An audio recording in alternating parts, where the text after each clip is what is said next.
Hello အားလုံးပဲမင်္ဂလာပါကျွန်တော်တို့ရှင်းကားနေပြန်ကြိုလိုက်ပါတယ်เนาะမင်းဒီနေ့ပြီးတော့ပြထိုင်ရီနေရကြတော့ပါဒီ2026ရဲ့ဇန်နဝါရီလတစ်လလုံးမှာရှိနေမယ်ကိုယ့်ရဲ့ energy လေးကိုသက်စစ်ကြည့်ရအောင်နော်မင်းတူတူဘယ်လိုမျိုးလေးတွေ့ရမလဲဆိုတော့လေ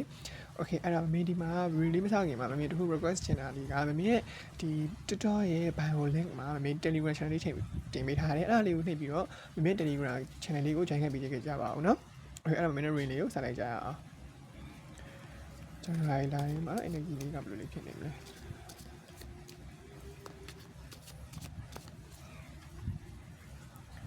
Okay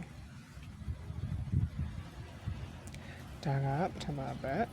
ဒုတိယပတ်တတိယပတ်နဲ့ဒါလေးကနောက်ဆုံးပတ်ဒီဥစ္စာလေးကတော့တစ်လလုံးကိုခြုံထားတဲ့ဒါ energy လေးပေါ့နော် Okay အဲ့တော့မင်းတို့စလိုက်ကြအောင် reel လေးကို Okay ပထမမှာဆိုလို့ရှိရင်တော့ဒါမင်းတို့ရဲ့ energy လေးတွေကဒါ positive ဘက်ကိုသွားနေတာမျိုးလေးတွေ့ရတယ်ဒါပေမဲ့တခိုင်နဲ့ထဲမှာပဲမင်းတို့အနေနဲ့ကွာ negative energy မျိုးလေးခံစားရတာမျိုးလေးကြုံလာနိုင်ကြီးရှိရယ်စိတ်ချင်းကြတာမျိုးလေးတွေအဲ့လိုမျိုးလေးစိတ်နှောက်ဖြစ်တာမျိုးလေးကြုံလာနိုင်ကြီးတော့ရှိရယ်ဒါပေမဲ့ကွာတခုသိထားမှာဒီအဥစ္စာတွေအရာကြီးပဲဖြစ်တယ်ကွာအများကြီးစတိုက်ဖြစ်နေမှာတော့မဟုတ်ဘူးအဲ့တော့မင်းတို့အနေနဲ့အဲ့လိုမျိုးလေးကြုံလာလို့ရှိရင်ဘာမှပြန်မပြောဘဲနဲ့ကိုယ့်ဘာသာကိုတတောက်ရှိရနေရမယ်မျိုးလားတယောက်ထိုင်နေလိုက်တာမျိုးလေးတွေတချင်ထားမျိုးချင်းလိုက်တာမျိုးလေးတွေကိုလုပ်ပေးတင်တယ်နော်Okay ဒုတိယပတ် energy လေးကကြတော့သူကအတက်ကြလေးဖြစ်နေဆိုတဲ့သဘောမျိုးလေးကြုံရတယ်အဲ့တော့ကွာတနေ့မှဆက်ကြည့်လိုက်မယ်နော်တတိယပတ်နဲ့ဆက်ကြည့်လိုက်မယ်ဆိုလို့ရှိရင်ကြတော့ဒီမှာမင်းတို့ရဲ့ဒီဇန်နဝါရီလထဲမှာကွာပထမဒုတိယတတိယဒီ3ပတ်အတွင်းမှာဆိုလို့ရှိရင် energy လေးကဒါအတက်ကြမျိုးလေးဖြစ်နေတာမျိုးလေးတွေ့ရတယ်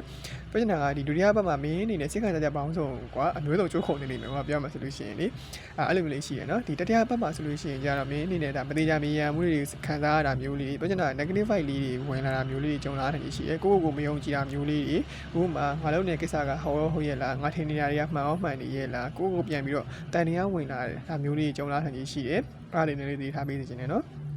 Okay နောက်ဆုံးပတ်အနေနဲ့ကတော့ဒါ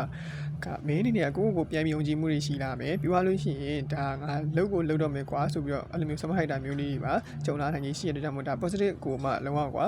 active ဘက်ကိုပါပို့ပြီးတော့သွားတဲ့သဘောမျိုးလေးဖြစ်နေတယ်နော် Okay အဲ့တော့ခြုံမိကြည့်လိုက်ကြရအောင်တလားလုံးရဲ့ energy ကခြုံမိကြည့်မှဆိုလို့ရှိရင်တော့ဒါလုံးဝကွာကောင်းမွန်နေတယ် energy အနေနဲ့ဆိုလို့ရှိရင်တည်ငြိမ်နေတယ်ခြုံမိတော့ပြောမှဆိုလို့ရှိရင်ဒါတည်ငြိမ်နေတယ်ဆိုတဲ့သဘောမျိုးလေးတက်ရောက်တယ်လက်ချက်အနေနဲ့ကကြတော့ဒါမလုပ်တဲ့ကိစ္စအရာတိုင်းကိုမင်း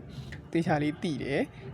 တခြားလေးတည်မယ်ဒီပတ်ကြောင့်မလို့တခြားလေးတည်သွားမယ်တည်သွားပြောလို့ရှိရင်အဲ့ဒီတိုင်းဖြစ်အောင်လုပ်လိမ့်မယ်တခြားကမင်းအနေနဲ့ကဒါ positive တွေ negative တွေဆိုတာအထက်လုံးဝကွာအလဲလောက်ကိုပဲသွားလိမ့်မယ်ကွာအရင်လေးစိတ်ခံစားချက်ကတော့မလိုက်တော့ဘဲနဲ့ဒါကိုဘာပဲလုပ်ကိုတော့ကိုပြန်ပြီးတော့တည်ပြီးတော့မှပြောရမယ်တည်ငြိမ်သွားတဲ့ပုံစံမျိုးလေးဘက်ကိုသွားလိမ့်မယ်နော် energy လေးကဆိုလို့ရှိရင်လေ Okay အဲ့တော့မင်းဒီနေ့ reading တွေကလာပါပဲနောက်မှမနေကြရအောင်နော် see you guys next time ပါကွယ်